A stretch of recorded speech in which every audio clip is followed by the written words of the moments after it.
Yeah, forming some 77s here, and I'll show you how the speed you form them at plays a role. At first I started out a little too slow, and the reason is when you're forming it, you get the point forming, which needs to be supported, or else you get those nasty dimples, and the base is squaring up, and the lead has to flow and support everything in the nose, really, or else, well, you get those nasty dimples. So, too too fast, you crush the nose before the lead gets there. And too slow, it's kind of similar. I'm not sure what. Yeah, I'm I'm not sure what the slowness does, but it has a very similar, just not as pronounced.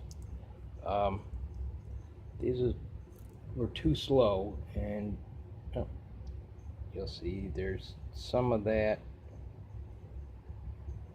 I mean, it's not terrible, but it's there.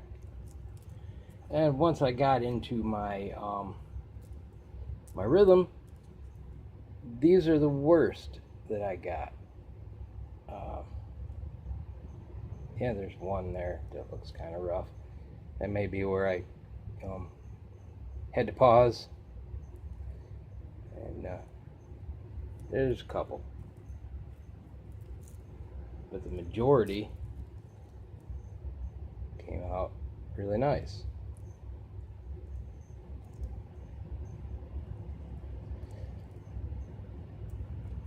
I just made a small batch. What was I gonna say? There was something. Yeah.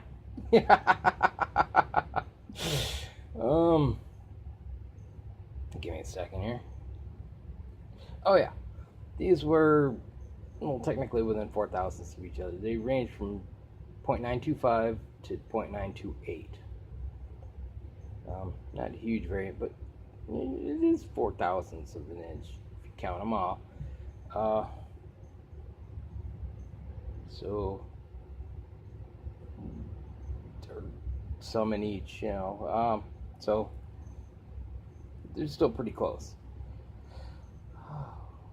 What that really had to do with it, I mean, they were mixed together, so, whether the longer ones caused a little more of an issue or not, I'm not positive. There were some 0.926, 0.927, but they're still pretty close. I mean, there's factory ammo that is just as bad, if not worse. So, but yeah, like I said, the speed at which you press that handle and form them does play a role. All right, well, figured I'd throw that in there, and have a great day. God bless. See ya. Yeah, I forgot to throw in a point, which is always factor in for failures. 10%, 15%. Smaller the batch, I would say bigger fudge factor. Because you're always going to get failures, and you're always going to, when you start out, you're always going to have to sacrifice a few getting everything dialed in. I only sacrificed 2 on this batch. Sometimes I sacrifice a handful, and then you've got your failures on top of that. Your bases blow out, your nose, the points crush, you jam it in crooked, just you get a soft point. There's many things. On big batches, sometimes I'll get a failure rate as low as 5%. Sometimes higher. You never know. So I like my 55 grain, my 22 long rifle board, there's a 5% built into that. Happy accident. So, but yeah, 10% isn't unheard of, that's for sure. And like I said before, most of the failures can be shot. Folded points, things like that. A lot of people don't worry about it. Throw it in the blinking ammo. Torn bases, most of them form up just fine, or you can, buff it out. It takes a catastrophic issue, so before it's, total scrap bin. And of course, everyone's criteria, it's a little different, so, yeah. All right, well, I kind of forgot to throw that in there and thought of it right after I turned off the camera. So, see you next time. God bless. See ya. Yep. So, here I am. Just later this morning. Not even coffee time yet. And it's the first time I'm using Super X. I was ready to write it off as junk plinking ammo. Still kind of am. A lot of bases tore. Almost as bad as when I over annealed Remington brass. That was terrible. These, not quite as bad, but a lot of them tore. Maybe if I dial back on the length of the nub, 5/1000ths or so, that would probably save them, and they would probably still work just fine. I'd just been going for my normal 40/1000ths overall case stretch. Now, one thing, even though these are all in the same weight range, the lengths, quite a variance. So, once again, why I'm, thinking ammo. And then, well, let me show you these.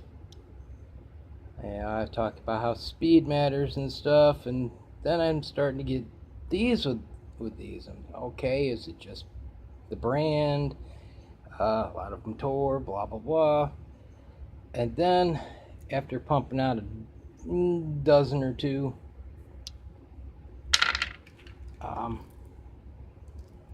they started to come out nice. And I found out, like I'd mentioned before at one point, you want minimal lube during point forming. Once, I ran a dozen or two through, the dial wore off a little bit from friction, and the lube became less and less, because I'm just waiting for some ejection resistance before I lube them up. Of course, the first ones, I put some lube on, like I usually do with the long ones.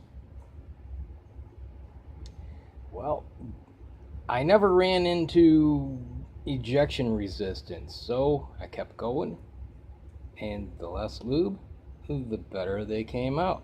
So,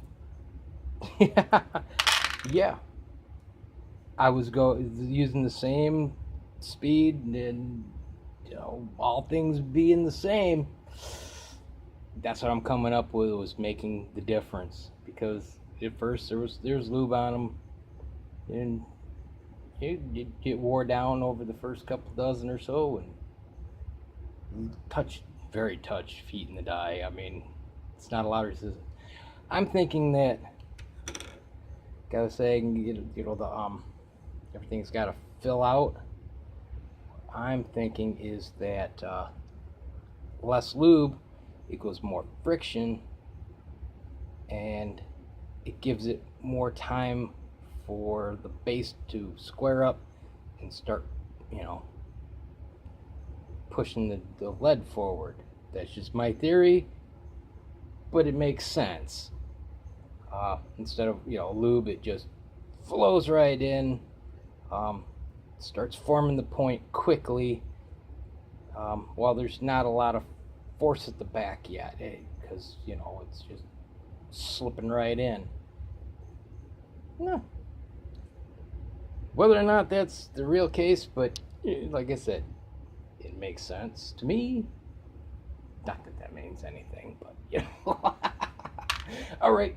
Well, I figured I'd toss that in here since it's somewhat related. So, all right.